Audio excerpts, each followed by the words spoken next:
पशुपतिनाथ मंदिर से जुड़े कुछ रोचक तथ्य।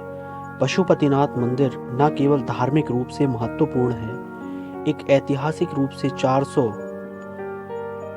ईसा पूर्व से अस्तित्व में है। पशुपतिनाथ मंदिर की उत्पत्ति से जुड़ी एक प्रसिद्ध किंवदंती है। इस कथा के अनुसार हर दिन एक गाय एक विशिष्ट स्थान पर जाती थी और जमीन पर अपना दूध चढ़ाती थी। गाय के मालिक ने उसे एक दिन देखा और संदेह हो गया, इसलिए उन्होंने उस स्थान को खोदा और भगवान शिव का ज्योतिर्लिंग पाया। धीरे धीरे अधिक से अधिक लोग पूजा करने के लिए शिवलिंग के आसपास एकत्र हो जाते और भगवान पशुपतिनाथ लोकप्रिय हो गए। जब से यह स्थान एक तीर्थ स्थल बन गया। पशुपतिनाथ मंदिर वागमती नदी के पश्चिमी तट पर स्थित है। इस मंदिर को हिंदू वास्तुकला की उत्कृष्ट कृति माना जाता है। हिंदू मंदिर में से एक इमारत है जिसमें सुनहरे शिखर हैं। यह आकार में घन और 4 मुख्य दरवाजे चांदी के चादर में ढके हुए हैं। पशुपतिनाथ मंदिर में लिंगम अद्वितीय है। लिंगम के कारण इसकी विशिष्टता है। 4 चेहरे और चेहरे ऐसे कि वे 4 दिशाओं की ओर हैं। पूर्व का सामना करने वाला चेहरा तत्पुरुष कहलाता है। पश्चिम का सामना करने वाले को साध्योजता और उत्तर का सामना करने वाले को वामदेव और दक्षिण का सामना करने वाले को अघोरा कहा जाता है। शिवलिंग के ऊपर के भाग को ईशान कहा जाता है। पशुपतिनाथ मंदिर में केवल हिंदुओं को प्रवेश दिया जाता है। अन्य धर्म के लोगों मुख्य मंदिर को छोड़कर मंदिर के किसी भी भाग में जा सकते हैं। इसे भगवान शिव का मानव रूप कहा जाता है। इसे अधूरी प्रतिमा के रूप में देखा जाता है जो कमर के नीचे पृथ्वी में धसी है। हर साल यह मूर्ति कमर से ऊपर उठती है और यह माना जाता है कि अगर ये मूर्ति पूरी ऊपर उठ गई तो दुनिया नष्ट हो जाएगी। यहाँ के पुजारियों को भट्ट कहते हैं। भट्टा को यहाँ भट्ट भी कहा जाता है। भट्ट कर्नाटक के उच्च शिक्षित वैदिक द्रविड़ ब्राह्मण विद्वान हैं।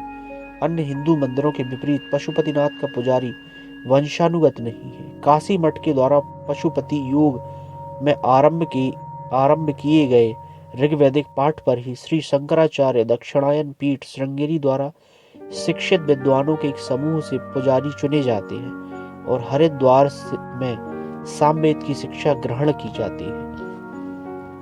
इस मंदिर की अनूठी विशेषता यह है कि केवल 4 भट्ट पुजारी ही देवता को छू सकते हैं। मंदिर के वर्तमान भट्ट पुजारी हैं। मंदिर के विशिष्ट हिस्सों में कई विशिष्ट कलात्मक पेंटिंग और मूर्तियां हैं।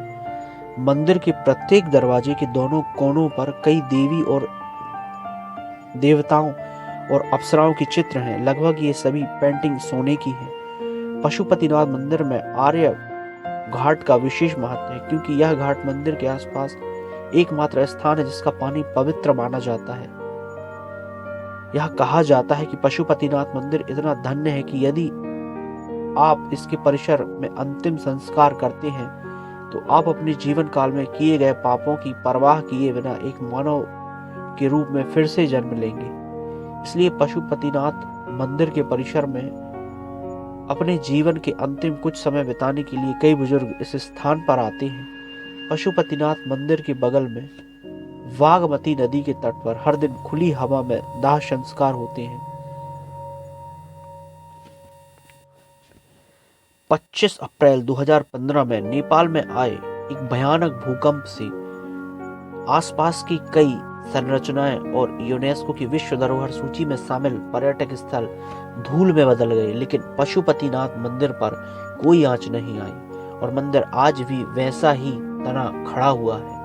दीवारों पर बस कुछ दरारें दिखाई देती हैं। स्थानीय लोग और भक्त इसे दैवीय शक्ति का संकेत मानते हैं, जबकि अन्य लोग तर्क देते हैं मंदिर की वास्तुकला और मजबूत आधार मुख्य कारक जिन्होंने पशुपतिनाथ मंदिर को भूकंप के प्रभावों का सामना करने में मदद की। भगवान पशुपतिनाथ कौन है? पशुपति